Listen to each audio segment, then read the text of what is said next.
Okay, what is happening to book culture? I feel like book culture is being taken over by three things, and I've deemed them the three horsemen of the book apocalypse. Those three things are the reading aesthetic, celebrity book clubs, and consumerism. Okay, the first culprit is the reading aesthetic. Do you ever feel like reading is supposed to look beautiful now? Most of the reading that I do at night in bed after I've already taken my makeup off, my contacts are out, my glasses are on, and it's not exactly the most picture perfect image to put on TikTok or Pinterest. Honestly, though, I do feel guilty when I don't want to film when I look like this. I'm always waging this personal battle of just feeling guilty for not wanting to film when I don't have makeup on. And I also can't ignore the fact that I specifically put on makeup today just to film this video. Well, actually, I do have plans later that I would have put makeup on for anyways, but you get the point. I've also internalized this pressure from all the time that I've spent scrolling on TikTok, and as much as I love Pinterest and it's kind of been more of like a safe haven for me lately, I do also absorb a lot of the aesthetic images that are on Pinterest too. Like, it feels like everything is a bookstagram picture, but has like this beautiful minimalist white duvet as the background, or all of the annotated pictures are like these obsessively annotated with a million sticky notes and everything's color coordinated and highlighted, and it just all feels like so perfect but so excessive at the same time. And honestly, all of these images together have really put a lot of this internal pressure on me as to what my reading reality should look like. And this aesthetic pressure also gets applied to the book covers themselves. Have you noticed lately that a lot of the cover designs look the same? Especially when it comes to romance books, like they all have the same cartoonish style. And like if you picked up 5 different books from different authors, like you would not be able to tell that each author kind of has their own voice and style because all of the covers are done the same way. And I'm sure that there's sales data that the publishers have that shows that this same like cartoonish designed style, it like translates to sales. So I'm sure that they have reasons as to why they're designing in this like blanketed way. But I just feel like we're all kind of circling the drain and just becoming like simplified versions of each other. And you can pick up a book and tell what era it was from. I mean, like these books, you can just tell that like, that they're not like from probably even the last, like, granted, obviously this one's not from the last, like, 10 years, but I don't even think, definitely not this one, but, like, I would bet that this one, too, has not been published within the last 10 years. I honestly feel like I'm holding, like, a time capsule. Okay, I'm going to check when this one was published. Oh, 2008, okay. What a year. It's funny because this book was actually one that my husband bought for me, and I probably never would have picked it out myself. And honestly, it's probably because of the melodramatic cover, but maybe just the fact that it was published in 2008, maybe my intuition picked up on it and was like, no, like we're not going back there. But I haven't read it yet. I actually do really want to read it. And I appreciate when my husband buys me books, so I am excited to read it and report back. Okay, and I'm not saying that the Scruples, I think it's Scruples. I'm not saying that the Scruples cover is ugly at all. Honestly, I love the cursive font. I love like the really aggressive like size of the font for the author's name, and even the black and red. It's like, it's just so aggressive. I feel like it's kind of jarring, and it's not one that you would see designed today. And I honestly realized I feel like a lot of books today aren't published in the same like stout like way. I'm sure there's a reason for that too. Who knows? Okay, and this book looks wild. I picked it up at a used book sale at the library for I think like 50 cents or something. Oh, there's something in here. Oh, it's just a card, a little bookmark. But it's literally, I think it's about like a grandma and there's like murder. I don't know. It looks like the most like grandma style like cover and book, but I'm honestly so excited to read it. And the back, when I read the back cover, it sounded really interesting too. So yeah, but this isn't something that you would see like walk into the store today and see. Moral of the story is bring back ugly books. Okay, and of course, celebrities play a role in book culture. They play a role in basically everything, which is why celebrity book clubs are the second culprit of book culture right now. Books are a valuable tool for celebrities in two ways. Number one is to appear as more of an intellectual, and number two is to make more money, because it's always about money. Do you guys remember that episode of The Kardashians when Kendall was in her trailer and she was reading It Ends With Us?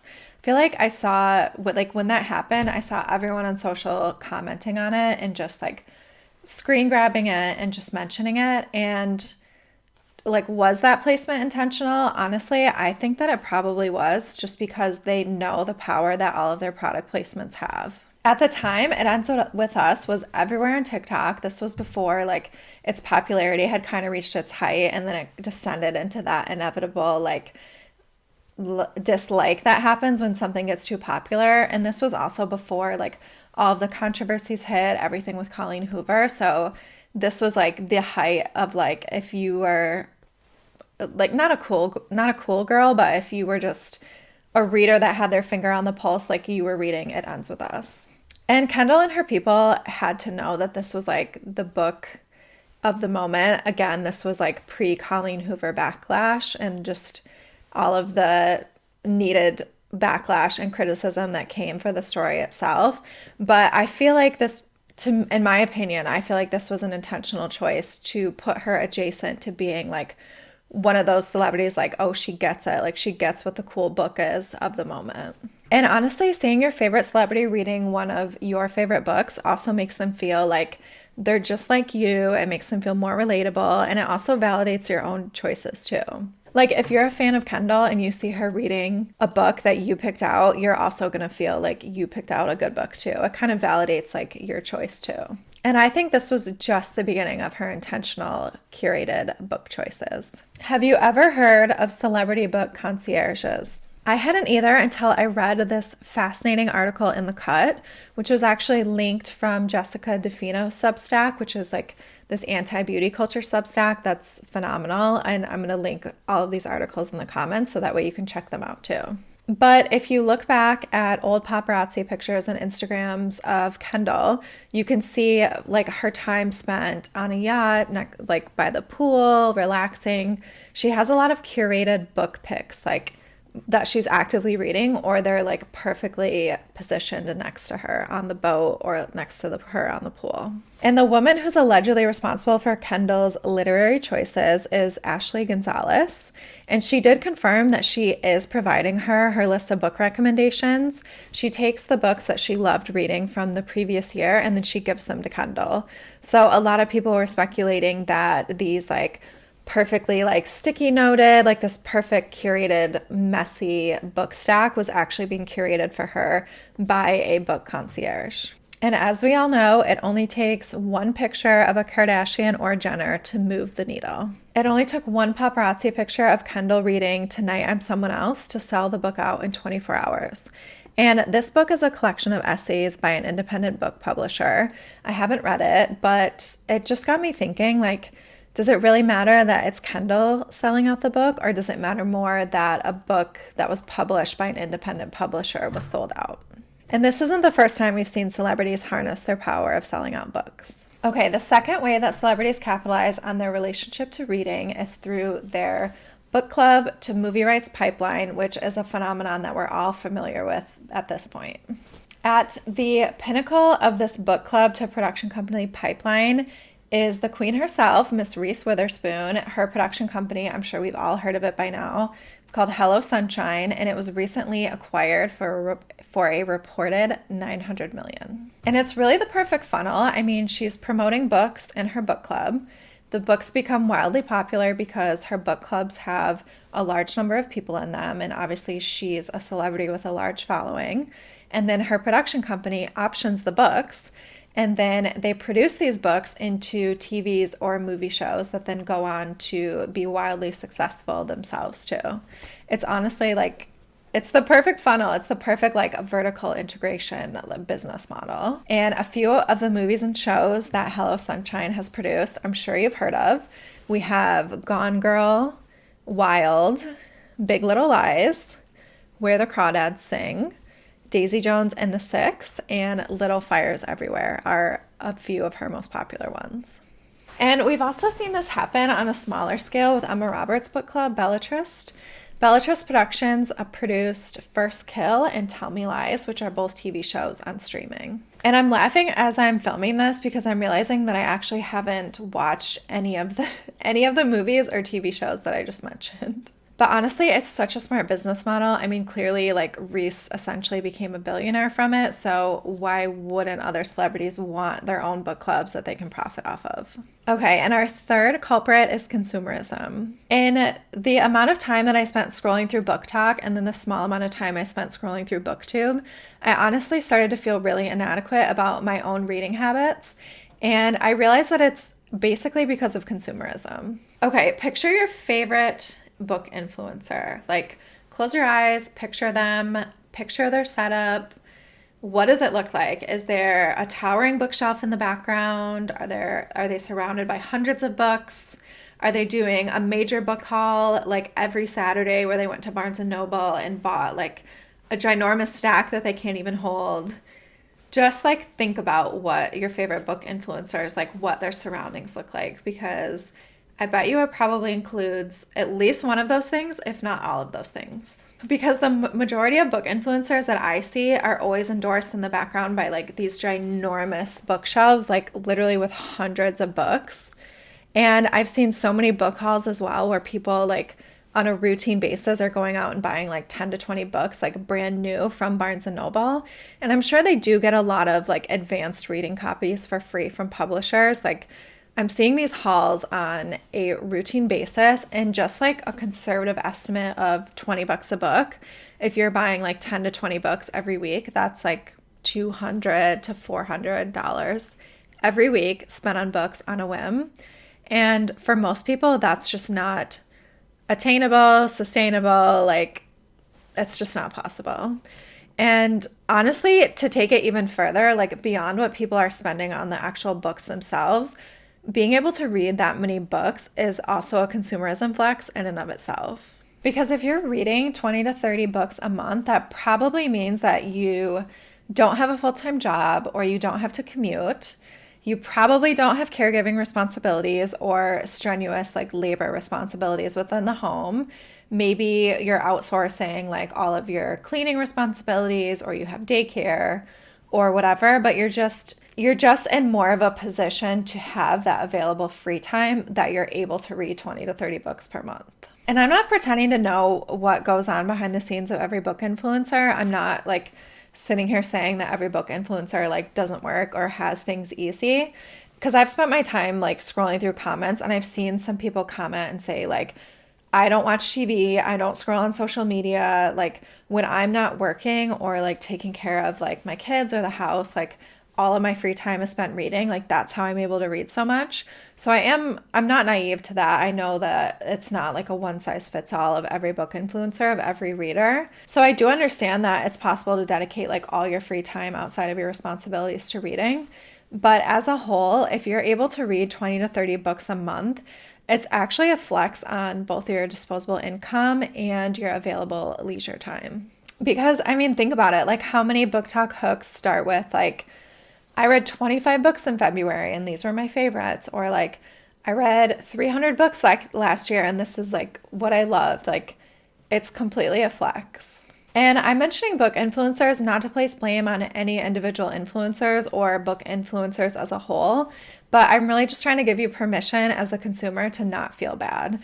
Like you can release yourself from the consumerism and you don't have to feel bad about not buying every new book, like not being able to read like 20 to 30 books a month. Like you don't need to feel bad. And I'm saying this because these are things that I had to say to myself. At the end of 2023, I started to feel bad because I hadn't reached my Goodreads reading goal. Again, I think this was like the second or third year in a row where I hadn't reached it. And I was scrambling like the month of December trying to read like these little like novellas. Like I even went back and reread some of my favorite like YA or children's books just to try to like up my read count. And I just realized that this was like absolutely ridiculous. Like no one's checking my reading goal but me. Literally no one cares. Like why am I putting all this pressure on myself like to reach a goal that's completely like made up? And honestly, like the only thing I could come up with was that I was trying to feel like I was putting this pressure on myself to feel like I'm being productive like at all times.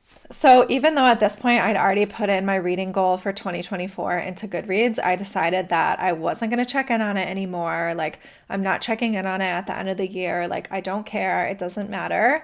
And honestly, I have done pretty well at not checking on it. So I am proud of myself in that way. And we're a few months into 2024 and I I don't feel that pressure anymore. And it's been so great. Like if I don't like reading, if I'm not liking a book, I can just stop reading the book, put it down, clear it from my Goodreads, because before I used to feel pressure to finish it because I needed it to contribute to my read count. And now I don't have that pressure anymore. So if you are putting yourself under the same pressure, just consider this your invitation that you don't have to have a reading goal either. And as much as I do place a portion of the blame on TikTok and Book Talk for this rise in consumerism, don't think that I'm ignoring all of the benefits that TikTok has provided for people.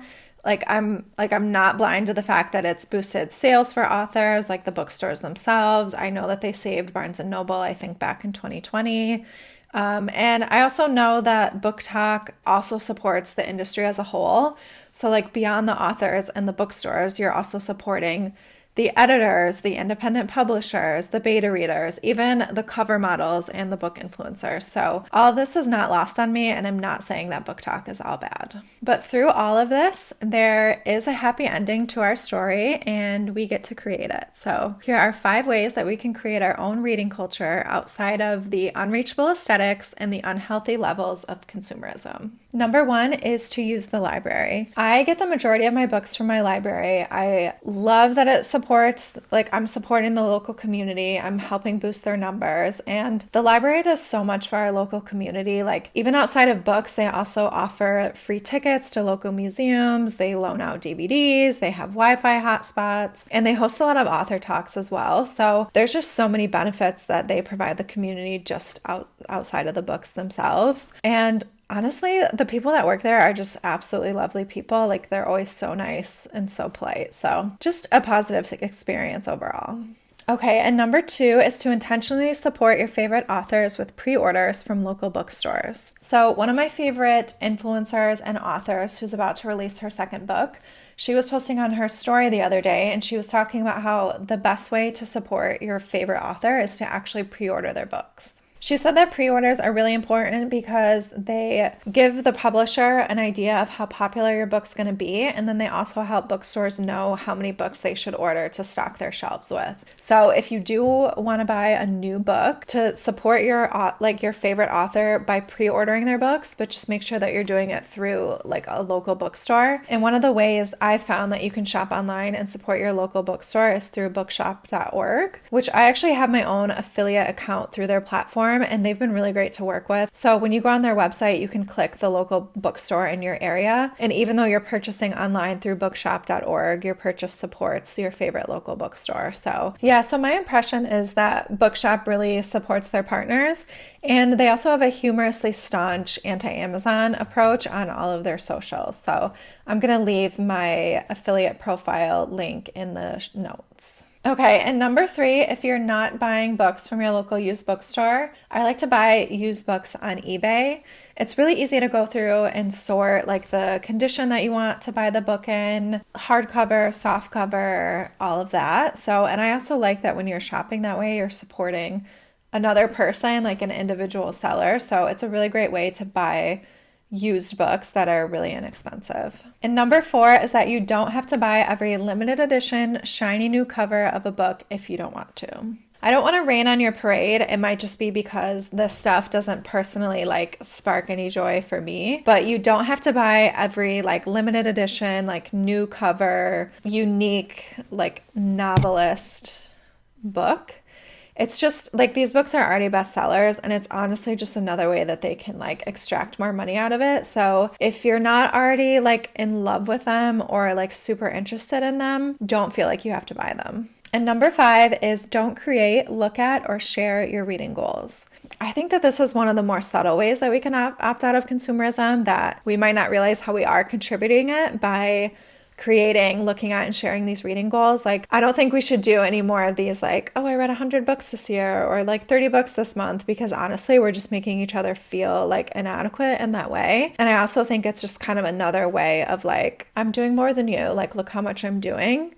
So if we actively choose not to create and share these reading goals, that's just kind of another way we can like eliminate this standard for each other. So I'm not doing this for myself anymore, like I mentioned. And as a perfectionist child of the 90s, like giving myself the freedom to do something without attaching like a goal or a measurement to it has honestly been so freeing. So that is my suggestion for you that I'm going to leave you with. What do you think about everything that I've said about book culture? I would love to hear what you agree with, what you disagree with, what you're seeing. So please leave your comments for me below and I will respond to them.